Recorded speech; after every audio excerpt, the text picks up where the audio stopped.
I am Rohit sir. Today I am going to teach very fantastic use, but before it I want to share a Shayari with you, that is motivational शायरी। कहते हैं तो मंजिल पैरों के ताकत से प्राप्त नहीं होती है, मंजिल हौसलों के ताकत से प्राप्त होती है।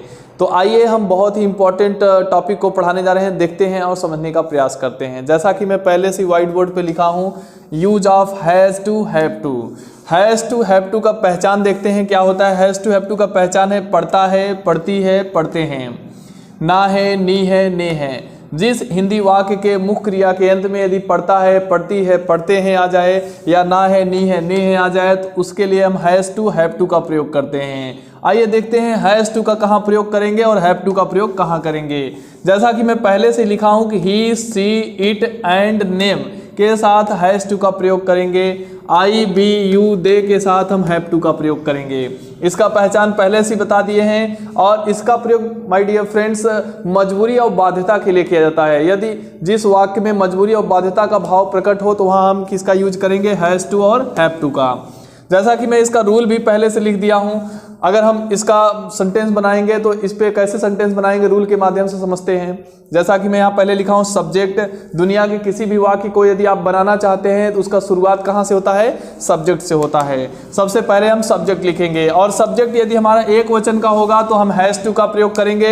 यदि सब्जेक्ट हमारा बहुवचन का होगा तो हम हैव टू का प्रयोग करेंगे। बहुवचन ये करता है, एक वचन ये करता है, तो एक वचनकर्ता के साथ हैज़ टू का प्रयोग और बहुवचनकर्ता के साथ हैव टू का प्रयोग। और इसमें वर्ब का कौन सा फॉर्म लगेगा my dear friends, first form. Verb का कौन सा फॉर्म लगाएंगे, फर्स्ट फॉर्म। और फिर उसके बाद ऑब्जेक्ट लिखेंगे, फिर लास्ट में ईटीसी लिखेंगे। जैसा कि मैं एक बार पहले ही अपने वीडियो में बता चुका हूँ, सब्जेक्ट के बाद क्या लिखते हैं, हेल्प, फिर उसके बाद हेल्पिंग वर्ब आता है, हेल्पिंग वर्ब के बाद क्या लिखते हैं, फिर वर्ब आता है, फिर वर्ब के बाद क्या आता है, ऑब्जेक्ट आता है, ऑब्जेक्ट के बाद ईटीसी आता है।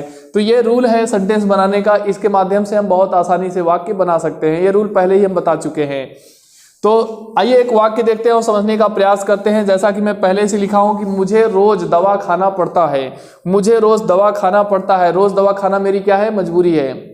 जिस वाक्य में बाध्यता या मजबूरी का भाव प्रकट होता है तो हम किसका प्रयोग करते हैं, हैज़ टू और हैव टू का। अंग्रेजी बोलने में इसका प्रयोग बहुत ज़्यादा किया जाता है। यदि हम इसे सीख लिए तो मतलब हम कह सकते हैं कि 75% अंग्रेजी बोलना सीख जाएंगे और 75% इसके आधार पर अंग्रेजी बोल सकते हैं। जैसा कि मैं यहाँ लिखा हूँ मुझे रोज दवा खाना पड़ता है, तो मुझे के लिए क्या लगाएंगे, आई लगाएंगे। आई के साथ बताइए क्या लगेगा, आई, बी, यू, दे के साथ have to, he, she, it, name के साथ हैज़ टू। तो आई के साथ हम यहाँ क्या यूज करेंगे, सहायक क्रिया have to. I have to. दवा खाने के लिए माय डियर फ्रेंड्स, दवा खाने के लिए ईट का प्रयोग नहीं किया जाता है, दवा खाने के लिए टेक का प्रयोग किया जाता है। खाना खाने के लिए ईट का प्रयोग, दवा खाने के लिए टेक का प्रयोग। और अगर मैंने कह दिया पान खाने के लिए क्या यूज होता है, तो पान खाने के लिए च्यू का प्रयोग होता है। कभी भी माय डियर फ्रेंड्स ईट का प्रयोग मत करिएगा, क्योंकि पान खाने के लिए हम च्यू का प्रयोग, क्योंकि पान खाया नहीं जाता है, पान चबाया जाता है। तो ऐसे ही अलग अलग वर्ड मीनिंग सबके लिए यूज किया गया है। तो यहाँ हम लिखे हैं कि मुझे रोज दवा खाना पड़ता है। दवा खाने के लिए हम यहाँ क्या लगाएंगे, take.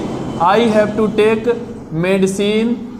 I have to take medicine. रोज के लिए क्या लगाएंगे, daily. I have to take medicine daily. इसका यदि हम negative sentence my dear friends बनाएंगे तो निगेटिव सेंटेंस कैसे बनाएंगे, हैव और टू के बीच में क्या लगाएंगे, नॉट लगाएंगे। आई हैव नॉट टू, इसका अगर निगेटिव बनाएंगे तो आई हैव नॉट, फिर उसके बाद तब टू लगाएंगे, टेक, फिर लिखेंगे उसके बाद medicine daily. I have not to take medicine daily. इस तरह से हम इसका निगेटिव बना सकते हैं। यदि इंट्रागेटिव सेंटेंस बनाना चाहते हैं तो इंट्रागेटिव बनाएंगे, हैव आई तब टू लगेगा, have I to take medicine daily, take medicine daily. इस तरह से हम इसका इंट्रागेटिव बना सकते हैं। इस तरह इसका अगर इंट्रागेटिव प्लस निगेटिव बनाना चाहते हैं तो have I not to take medicine daily. ठीक है, और अगला एग्जांपल देखते हैं। जैसे उसे रोज स्कूल जाना पड़ता है। उसे रोज स्कूल जाना पड़ता है। उसे रोज स्कूल जाना पड़ता है। उसे के लिए हम क्या लिखेंगे माय डियर फ्रेंड्स, उसे के लिए हम ही लिखेंगे और ही के साथ सहायक क्रिया क्या लगेगा, has to. He has to. जाने के लिए क्या लगेगा, go. He has to go to school daily. He has to go to school daily. हम इसी पर बहुत वाक्य बना सकते हैं अपने मन से, डिफरेंट टाइप्स ऑफ सेंटेंस बना करके और अंग्रेजी धारा प्रवाह बोल सकते हैं माय डियर फ्रेंड्स। आइए हम कुछ ओरल उदाहरण देख सकते हैं, जैसे उसे रोज अखबार पढ़ना पड़ता है, he has to read newspaper daily. मुझे रोज यहाँ आना पड़ता है, I have to come here daily. मुझे रोज वहाँ जाना पड़ता है, I have to go there daily. मुझे अंग्रेजी सीखना है, ना है अगर आ जाए तो भी हम किसका प्रयोग करेंगे, हैज़ टू हैव टू का। मुझे अंग्रेजी सीखना है तो I have to learn English. मुझे नौकरी करना है, I have to do a job. मुझे एसएससी का तैयारी करना है, I have to prepare of SSC. So इस प्रकार का हम बहुत सारा वाक्य बना सकते हैं और धारा प्रवाह अंग्रेजी बोल सकते हैं। No my dear friends, English is an international language and it is spoken in all over the world, and if you have knowledge of English in this modern age, you can go anywhere and you can do a good job and you can earn good money. And if you want to make your image in the society, so you must have the knowledge of English. If you have knowledge of English, you can leave impression among the person. And there is great value of English knowledge in this modern age. Everybody must learn English if they want to grow in their future, if they want to develop their future, if they want to go ahead in their life, if they want to achieve their target, they must learn English. If you go to for an IAS interview, so the interviewer takes interview in English, he doesn't take interview in Hindi. So at that time, at that place, English plays an important role over there. So we should not waste our time, we should learn English, and you should visit our center, and if you will visit our center, then you will get each and every information about my center.